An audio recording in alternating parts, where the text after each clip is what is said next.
Alright, today we're going to be looking at your teams for Pokemon Let's Go Pikachu and Pokemon Let's Go Eevee. So in the comment section of this video, the limitless possibilities of Pokemon Let's Go Pikachu and Eevee, people just started randomly posting their teams. It's like, you know what?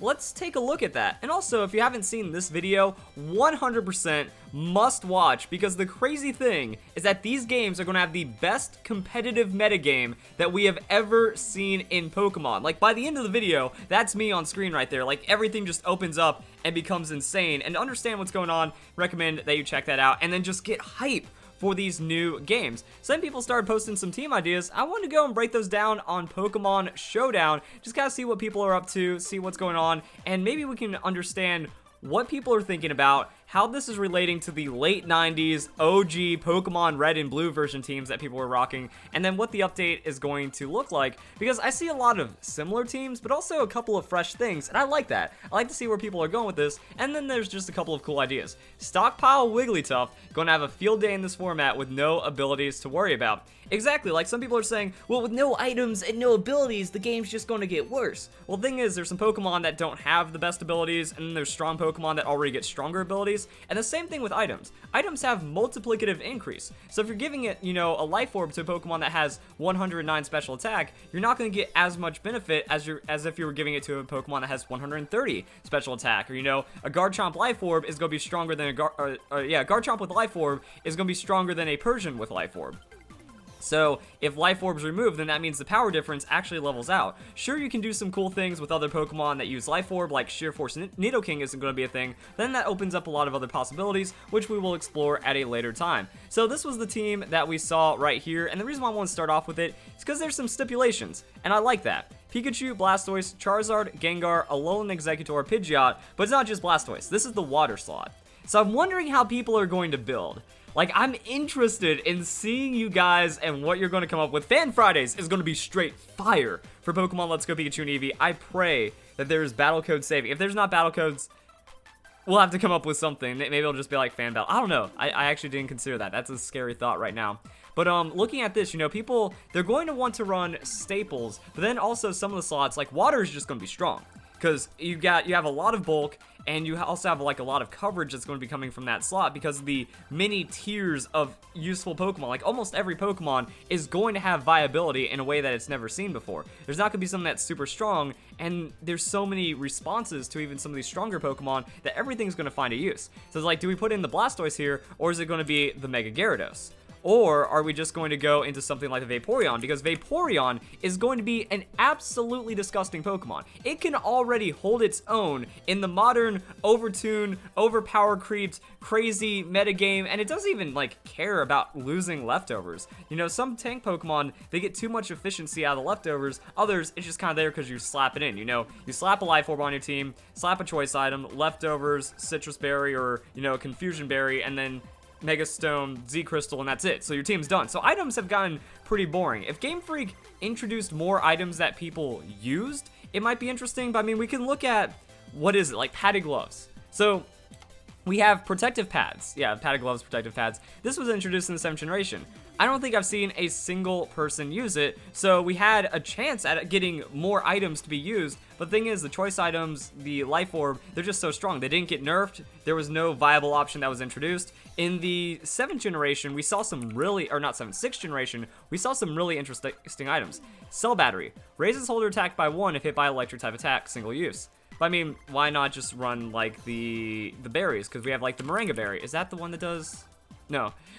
So we have like all these like weird boosting berries, because that's right, the Moringa Berry and the Key Berry, those boost your defenses. So if like you're going for certain kind of stat boosting, you know, the berry's going to be better than eating a specific attack and then getting some kind of buff from it. We also have the Luminous Moss.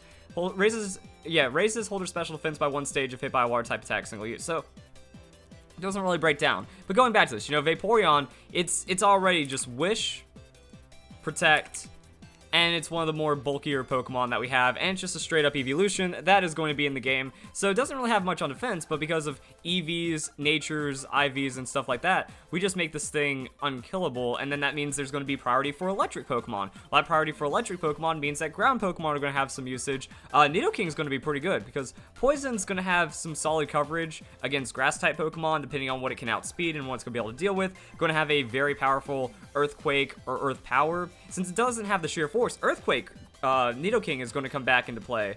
And then we're going to see some of that usage. Maybe Marowak on that Earthquake is going to be something strong. So it's like, yeah, you're going to now. So it's like Vaporeon plus Nidoking on your team is then going to synergize against the electric types that we're going to see to try to take out this Vaporeon. Because yeah, that's going to be really good. And then also the Poison Ground means you have that Sludge Bomb, or you have that, you know, Poison type attack to deal with the Grass type Pokemon that also threaten your Vaporeon. So there's going to be a lot of responses, and there's going to be a lot of team building where it's like, all right, do I camp that water slot and then just run some extras to cover for that? You know, the cores are going to be interesting. It's going to be multi-layered cores to defend your Pokemon, and then going into the Slowbro. Is that a Mega Slowbro?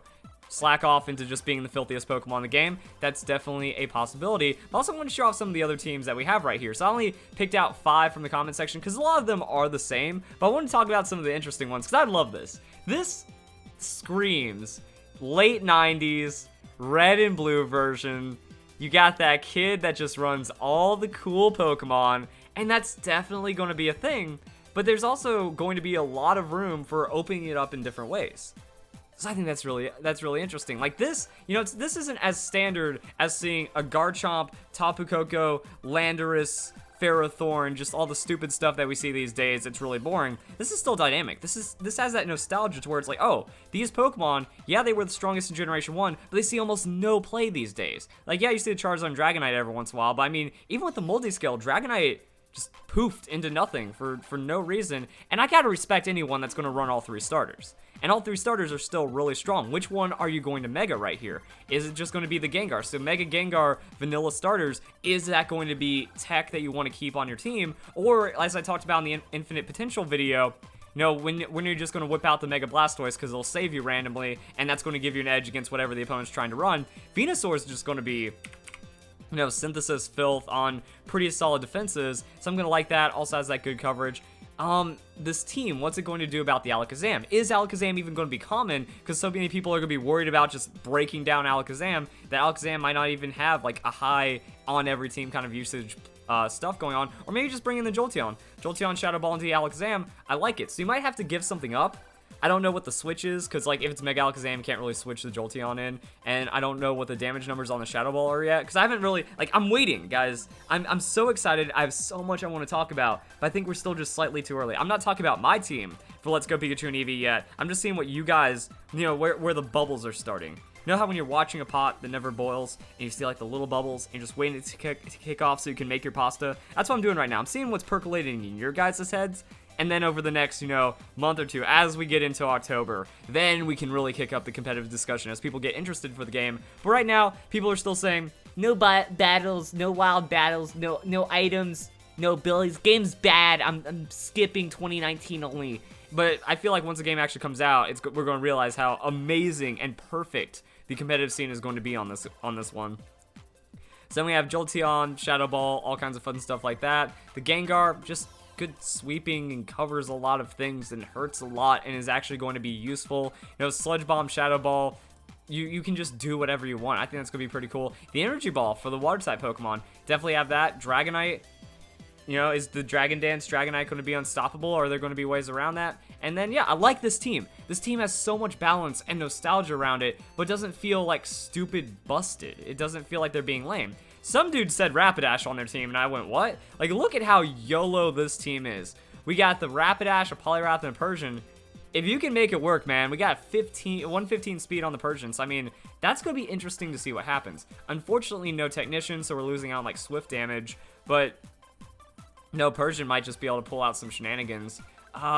I was like trying to figure things out with how it's going to happen, because there are a few moves. We have Hyper Beam, Gen 1 meta of lameness back in the day, but I mean, will the Giga Impact be usable on some Pokemon? How much damage is this going to have compared, like, relative to other damage that some Pokemon are going to be rocking? Is it worth just kind of tech this in, you know? You chip at them with Body Slam, the Body Slam Persian finishes off a low opponent, Giga impacts, a Pokemon that's at 80% or something, just KOs them, and that's where you're dealing with the speed. How's that Giga Impact going to hurt on the Alakazam? Again, not damage calculations, but just starting that theory craft to see where things are going to go, what's going to be usable. Clefable's going to be dumb. Like, Magic Guard and Unaware really break this Pokemon, but if we refine everything, Magic Guard and Unaware aren't as necessary when we don't have all the stupid overtuned stuff where Magic and Unaware have been needed for this Pokemon. It's like we're not going to see as much stat boosting because the pace of the game is going to be a lot different. The Charizard X, I think Dragon Dance is going to be the one we have to worry about. Dragonite Charizard X with a Dragon Dance, but if then people just run tanky defensive Pokemon to get around that, Clefable might find an in, or just, while Dragonite's Dragon Dancing, Moonblast, and just goes and survives or something. So that's going to be wild. And then Clefable's always been scary. We have Calm Mind. We got Soft Boiled. It's going to be able to stay alive and sustain and then just get scary. Flamethrower is going to break down Venusaur because Mega doesn't have the thick fat anymore. Muck is going to be fun. I wonder if Muck is going to take over the game. And again, we need ground-type Pokemon. We're going to need something that can respond to this one Pokemon's only weakness. And now that we're throwing in the Alolan, again, a Pokemon that can already handle its own without an item, like what does it run? Confusion Barrier Leftovers? It doesn't really need an item. When everyone else loses their Life Orb and Choice items, Muck doesn't have to worry about taking that extra damage, so it doesn't need the Leftovers anymore, and it's just going to beat up on people. I think that's interesting. Poliwrath, are we actually going to see Mind Reader, like Sheer Cold shenanigans?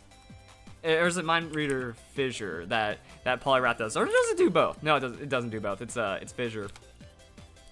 So, I mean, is that what we're going to run right here? And also, it doesn't have, like, the Swift Swim. It's pretty slow. Has decent bulks. I mean, if that's a 2-hit KO Pokemon and it finds a way to just, like, run something else over, yeah, I want to know what people are thinking about right here. The 105 speed on Rapidash. Guys, Rapidash is going to be usable because this 105 speed is actually going to creep into other Pokemon. That's weird to think about when you break it down. Maybe it gets like a good move or something. People talk about Eevee. So we know more about Pikachu's buffs than we know about Eevee's buffs. I mean, if that Eevee becomes usable, that's something. Charizard. So yeah, Charizard is also a fun one. Charizard XY adds to the list. Nidoking. So I have an interesting theory craft, guys. Nidoking is going to be better. Actually, no, it's going to be worse. So it's going to be better to have the Nidoqueen.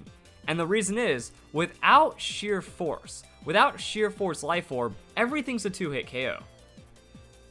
So what I feel like is having the lower offenses, higher defenses gives you more opportunities to be a 3-hit KO Pokemon, and then, Nidoking and Nidoqueen have pretty much the same damage. Like, I want to know what kind of exclusive damage calculations where Nidoking either gets a neutral 1-hit KO, which I don't think it exists. I don't think a no-item 102 base attack Pokemon has a neutral KO on anything, and then the super effective hits, you're already doubling that damage. So everything Nidoking, Nidoqueen does is going to be 60, 70% anyways, so we're just doubling into that. So that means we're getting free bulk on Nidoqueen, more usable Nidoqueen, or Nidoking.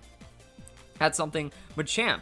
Is Chansey going to be so much of a problem you just bring in the Machamp and you slap everything around? Hitmonchan, Hitmonlee. Is that just going to be anti-Chansey, anti-normal type? People bringing in that Snorlax and you just go, no, close combat with one of the highest attack Pokemon in the game. Sit down. Get out of my face. So, I mean, that's an interesting tech. I don't know what it has safe switches into, what it's going to be able to do about the Alakazam. But, I mean, look at this. We have Earthquake. We have Bullet Punch. We're having to open up to some things that we don't really see too much of. Knockoff, since something has items, I don't know if it's even going to have a lot of Pokemon that get this or how that's going to work. There's some strange things that are going to happen.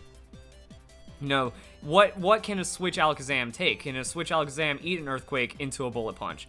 Because it's so frail on that defense, is the 130 attack enough with just an adamant nature, max hit points, max attack? Is this just going to be able to where, even if you get that read, like close combat's still going to hurt the Alakazam. You're still going to be able to make that Alakazam feel pain. If there's Stealth Rocks, close combat plus Stealth Rocks plus Bullet Punch, is Machamp actually going to be really strong because of that, and that's going to be able to deal with some of the other Pokemon. What's Snorlax's speed? 30. So yeah, it's still faster than Snorlax. Snorlax, is it even going to be viable at that rate? Because you can camp a Machamp a lot harder than we've ever seen. Then I like the rest of this team. We got Starmie Gengar, double sweep on good speed, on good coverage. Are we going to see just classic days? You run 2 sweepers, maybe 3 sweepers, 2 tanks, and I don't even know what a sustained Pokemon is going to look like anymore. So that's going to be some pretty fun stuff right there. Then this team on the bottom, I like Pidgeot. Pidgeot, remember guys, it received a buff. Generation 6 went to 101 speed. Pidgeot now outspeeds the Charizard. So what you gonna do about it?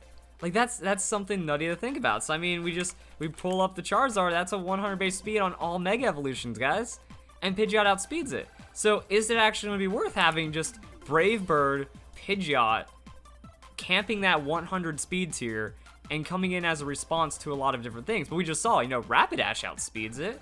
So Brave Bird not going to be able enough to KO the Rapidash. Rapidash responds with a move. Recoil plus that move, is that going to be enough to KO Pidgeot because it only has a 75 in defense? We're going to see a lot of weird trades. We're going to see a lot of weird matchups that just don't happen anymore, and everything's going to be viable. Arcanine. Arcanine's really scary because of Intimidate. Still, you remove Intimidate from the Arcanine, that's still some stupid stats. It's ridiculous bulk, one of the highest base stat Pokemon in the first generation, and then it hits hard on both sides. And it also has Morning Sun. So it gets to be a dumb Sustain Pokemon. Sustain, I think, is going to be king. Tanky Sustain hopefully doesn't take over the game. I think that that's the only fear that there is. But then that's like, well, what about Pokemon that just go and grab stats really quick? You know, the Arcanine comes in like that, but then Dragon Dance, Dragonite into an Earthquake. Doesn't matter how much Arcanine's sustaining, and then Arcanine has no responses to that Dragonite because, like, what are you going to do? Hit it with a Flare Blitz? Yay, now you're hurting yourself and doing a resisted hit onto a Pokemon that's doing a +1 super effective Earthquake back at you. So yeah, there's going to be ways around. There's still really strong Pokemon. The really strong Pokemon that are kind of bulky can get outsped. The setup Pokemon, those are going to, you know, have some times of vulnerability, and then the sustained Pokemon are just going to be way overtuned because we don't have leftovers. We don't have Citrus Berry. So that's what I mean. There's going to be like a really interesting playstyle. I'm fairly confident that there's not going to be as solid of a perfect team to where when you see like the 2 Pokemon that counter your team, or, you know, it's like you can build for everything in Pokemon Sun and Moon. I feel like you can build for everything in the 7th generation except for like Tapu Koko Landorus and then like an Intimidate Incineroar. It's like, you know, you can have every other option covered, but then the most common options that you have to dedicate extra slots to make a boring team to counter out that stuff or just run it yourself. You know, we're not going to experience that in this game. We're not going to experience that in Let's Go. So after seeing some of these sample teams, we got a lot of classic, we got a lot of like new tech, we have a lot of things that can be expanded upon, and then going back to the first team, what is that water slot going to be? Yo, the Executor. That's kind of scary, guys. We got a 125 special attack Pokemon, one of the highest special attacks in the first generation. Going to be able to run it down with Grass Psychic, Psychic Strong. Depending on what it survives and how it can eat up hits, you know, that can be a good return on a poison type Pokemon. So then you match that Nidoking, take it out, and now you're fine again, and then you just go back into Vaporeon, and your life is going to be good, or something. I don't know. You got a lot of really cool options right here. It can sustain the Pidgeot. Such interesting stuff to look forward to with the Pidgeot. You know, Double Edge, Brave Bird. Are we just going to run like high recoil, high damage, quick Pidgeot? That quick attack might actually mean something into a Roost because sustain is going to be godly. Tailwind, will that actually be enough to, you know, oh, I hit, you know, Alakazam, or I sacrifice Pidgeot, that way I can Tailwind. Alakazam has no options anymore. Outspeed. They either switch out the Alakazam and lose 2 Pokemon to keep it alive while Tailwind wears off, or they give up their Alakazam as a part of this Tailwind gambit because I sacrifice the Pidgeot. The game is going to be fun. So thank you guys for submitting a lot of team ideas. You know, I didn't cover all of them: Pikachu, Beedrill, Blastoise, Pidgeot, Snorlax, Golem. So we got the rock ground tank in there just to kind of cover some strange options. Most likely the Beedrill is going to be the Mega, but I mean, you're still faking out on like a Blastoise Mega. I doubt Pidgeot Mega is going to be usable. But, I mean, that has some cool coverage. That is some really wild stuff going on. And yeah, so I wasn't able to cover all of them. Some of them kind of seem samey. This is more of a meme, but I still love it. You know, I respect the Jolteon, I respect the Aerodactyl, and if you can run 3 Snorlaxes, you know, it's like, all right, what do we do? Well, Jolteon, that's going to KO the Alakazam. Aerodactyl is going to be like outspeed flying type moves for fighting type Pokemon. Then Snorlax gets free reign. So I mean, there's a lot of memes. A lot of people are just like, yo, Pikachu. So we got some stuff like that. I kind of skipped this one because, like, Mew, Pikachu. Again, tired of seeing the Pikachu. The Mew's the mythical Pokemon. But Nidoking, Lapras, Snorlax, Arcanine. I mean, Lapras, dude. Lapras is going to be cool to see. So yeah, we got some fun stuff like that. I hope you guys are excited because I am super hyped for Pokemon Let's Go Pikachu and Eevee. The potential is going to be nice. Your guys' teams are looking cool. We got a mix of that nostalgia, diversity, hype. It's great. So I hope you guys enjoy the video. Hope you all have a nice day. Thank you very much for watching.